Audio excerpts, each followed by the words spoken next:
Guys, shh, we're almost over. Almost over.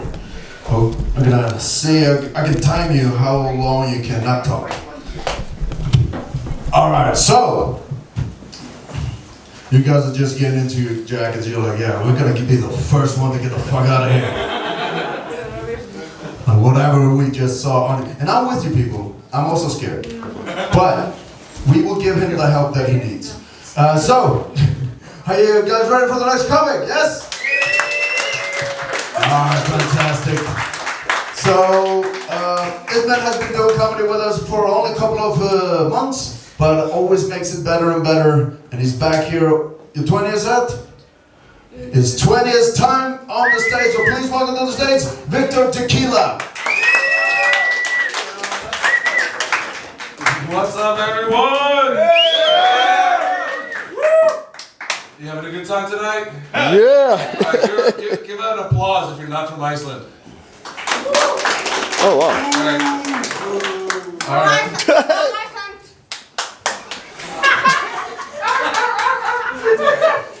Jesus Christ. There was recently a comedy festival in Riyadh, Saudi Arabia, and it's a big drama in the community because of their historic track record for like human rights abuses and all this other stuff. And one of my favorite comedians, Dave Chappelle, went there and he said, "It's easier to do comedy in Saudi Arabia." I was like, "What?" But I get it now because you guys weren't there. Anyways, thank you for your time tonight. Halloween is coming up. It used to be my favorite holiday, but I'm going through a really bad breakup since last Halloween. Bad breakup? I believe in beheading now.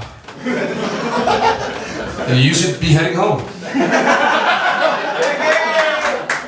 on, that's fucking... Oh yeah. Let's go. No, but my ex-girlfriend broke up with me on Halloween, but at least she has a sense of humor, because she ghosted me.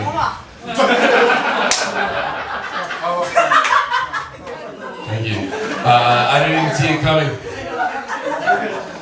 So my name is Viktor Tequila. I know what you're thinking. Tequila, that's a weird name. My mom named me after her favorite drink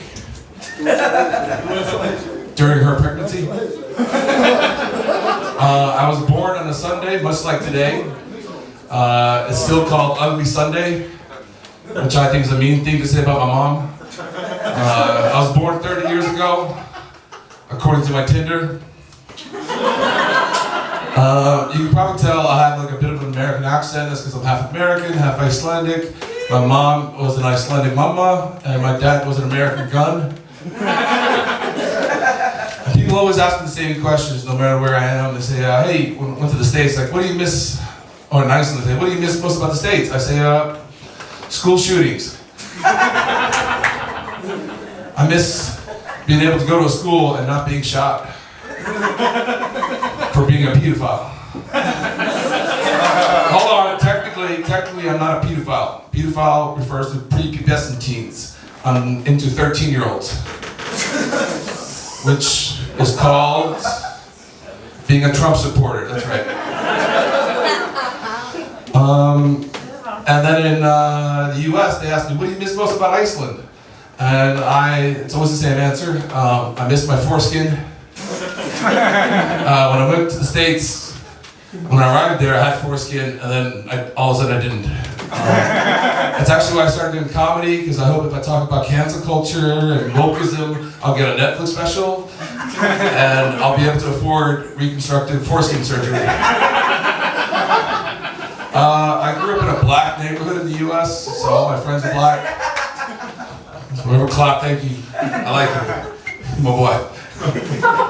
But one day we were like 8 years old and we got arrested by the military police for breaking into lockers. I don't know why they arrested me. I mean, I did it, but I don't know why they arrested me. And we were getting interrogated by the police, and they interrogated two of my black friends, Willie and Terrell first, and then me last. And the police officer left the room, and I could see their reports. And right next to like my name, because they were snitching on me, well they weren't, but It has like a checkbox for different races. It's like white, black, Asian, and they both created new checkboxes. And they wrote Icelandic next to it. I was like, shit. And that night I went over to Willie's house and I spent the night there. And right before we went to bed, Willie goes, just rubbing some lotion on himself. And I was like, all right, I'm going to bed, I guess. And Willie looks at me and goes, what the fuck you doing, man? I said, hey, Willie, man, what's up with the black voice? I'm gonna do this joke in 30 years. And all these honkies are gonna be like, whoa, is he racist? He's like, I'm sorry. He said, I was like, why do I gotta put lotion on? He goes, if you don't, you're gonna get ashy. I said, what's ashy? He said, it's when, black people and Icelandic people, your skin gets gray. I was like, all right, hook me up. So he hooked me up some lotion. And then after that weekend, the next month, I kept going into my mom's room and stealing all of her lotion. I just fucking rubbing it all over. And then my dad comes into my room one day and says, hey son, I gotta talk to you. And I was like, yeah? He's like, hey, so look, you gotta stop stealing my lotion. It's okay to masturbate, but we just can't afford all that lotion. And I was like, all right, but what's masturbation? He goes, oh, it's when you touch your pee-pee and it makes you feel good. And I was like, Dad, I pee with that thing. I don't know what you're talking about. He goes, wait, what are you using it for? I said, Dad, he's like, this is Mike. I said, Dad, I don't know how to tell you this. I had a flair for the dramatic as a kid. I went to acting. Dad, you're not gonna believe this, but I'm not white. I'm Icelandic. Anyway, that's been my time. Thank you so much. Give it up for your host. Yes, keep it going, word. Viktor Tequila. Yeah. High five. Yes. All right. So. All right. We still have two more comments for you guys, and I think it's gonna be a really